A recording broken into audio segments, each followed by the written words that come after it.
Hi, challengers. So it's day one of our third week, our final week. I can't believe it. So I just posted something about, looking at your checkout when you're grocery shopping and really sticking to it. I wanted to follow up with a video because I'm not perfect at this by any means, but I have learned a few tricks along the way that make it a little bit easier. And I wrote down some points that I'm not babbling because I know I do that.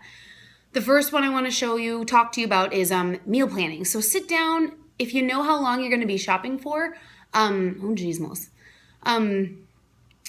Plan your week out. Write it down. Monday through Monday is usually what I do, unless my work schedule just doesn't work out that way. But I set it for a certain amount of time, usually a week. Things go bad and you forget to freeze the meats and you forget about the veggies. So I usually say 7 to 10 days maximum, okay?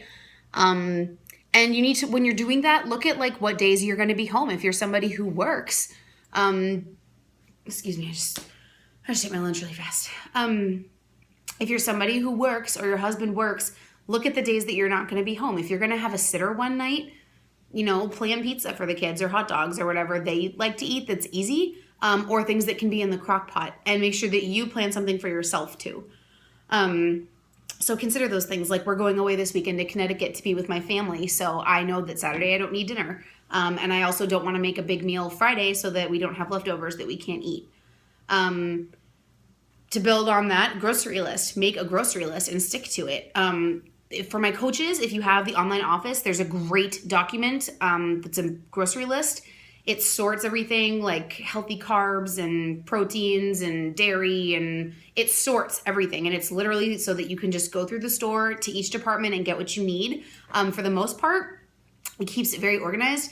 And when you're meal planning, you build your list based on your recipes. So you end up, there's way less waste because you can go through your house first. And that's another thing I always tell people, grocery shop your house first. See what you have so you can build on that. It saves your grocery. You're not wasting food. Your pantry should not be stocked. It should be small. There should not be very many perishables in there at all, if you're following this. So stick to your grocery list to build on that. Avoid temptations. Every time I go shopping, I want to go by the bakery and get like a lobster tail or like some creamy cookie. Veggie sticks. Brittany knows that's my kryptonite. Now they make sriracha. It's like they know they're losing me. There's all kinds of crunchy munchy things that are not good for you that are our weakness, guys, our kryptonite. Everybody has one. I have like 12. But you need to avoid them because if you don't buy them, you won't eat them. So just don't buy them. Don't bring them home. Don't even think about them. And I know your kids are begging you. Like my kids right now, my daughter wants the Chobani flips. She thinks that's like the coolest thing ever. The truth is I don't even think she'd like them. They're in flavors that I don't even think she'd like. It's like hazelnut and key lime pie. And don't be eating those because those are not good. They're candy in sugary yogurt. They're not even good. And the boys want, who knows, stuff that's at their Grammy's house, which is just crap all the time. So avoid those things. Just don't buy them. There are entire aisles of the store that I don't even go near. Juice boxes, the chips aisle, I only go in for pretzels for the kids. Very minimal, okay, that I go down those aisles. Just stay away from them because you can. The jury is out, I guess, on fresh versus frozen vegetables. I will tell you that what I've read and what I've learned suggests that there is no nutritional value lost from buying frozen and cooking it as opposed to buying fresh and having it rot. So I want to give you a little bit of an idea of what I'm talking about here. I guess I can't flip the camera in this mode, but just to kind of show you what I'm talking about, when I have recipes that call for onions, peppers, spinach, I buy that stuff frozen. So it looks like this, and they're like 99 cents, guys, for each bag, which is, now we don't have eyeballs growing on our onions anymore. I love these things. These pepper strips are awesome. I thaw them out, I chop them, diced peppers. Okay. Add to that I freeze all the cheese that I buy too, so that's not just going bad. I love this for pairing with meals. They need to make a bigger one though. But that just to show you kind of what that looks like. I mean, this is my freezer. I'll show you. I hope I'm taking a good picture of it. I can't really tell.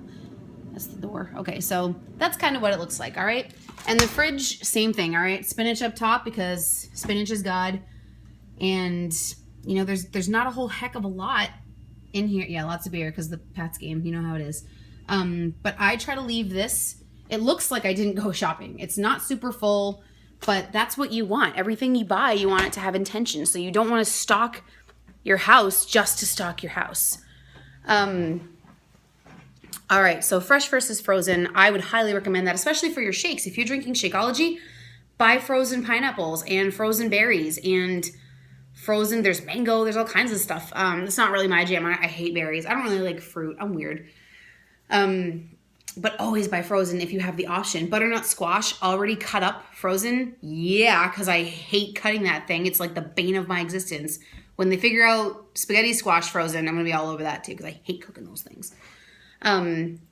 So to build on that, leftovers are huge. So for me, lunch was always like I was having a BLT every day or eggs if I was home, or some kind of deli sandwich. And it kind of forced me into a situation where I had to eat a carb, you know, and it's just hard to get away from that sometimes. Leftovers are great. And if you are someone whose kids, you know, you make them this huge plate and they take like 4 bites because that's all they have to eat. You have lots of leftovers. Use them. Buy good Tupperware that you love and is good, and you will use it. It is your best friend. And I tried to be like the meal prepper, like all the black containers with the lids, and I really, really wanted to do that. It's not me. I can't. I would love to have like the salmon with the asparagus, like 10 containers of that, and like the chicken breast with the broccoli, just 5 containers of that. It's just not me. It's not today. It's not happening today. But definitely use your leftovers and definitely use Tupperware. So all of these things, I know I did kind of ramble, but all of these things are things you can do, shortcuts that are okay to take that will keep you on track. They're not ways to skip parts of your nutrition. And that's the thing with the 21 Day Fix, guys. If you're following that program at all, or if you're using another Beachbody nutritional program, our bodies don't want to be tricked or deprived or missing any food groups or like teased and taunted. Our bodies want fuel to do the things that our bodies want to do naturally, like exercise and, be alert. So, you want to stay away from Larabars, Quest bars, anything manufactured like that. It is not real food. I don't care what the commercial says. It's not.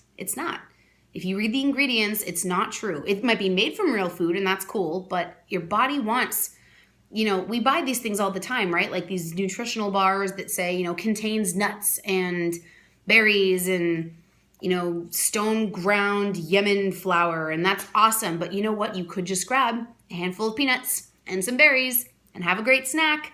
And it's not processed and you made it with your own hands. And to me, that makes more sense. So just some tips and tricks for meal planning and grocery listing. I realize this is a long-winded video, but I just wanted to add to the picture I posted. So hang in there, guys. For those of you who don't know, I'm doubling up my workouts every day this week. I'm going through Hell Week and 22-minute hardcore, which is 2-a-days. I'm going to do that as soon as my kids get home. Just pray for me, guys. See you soon.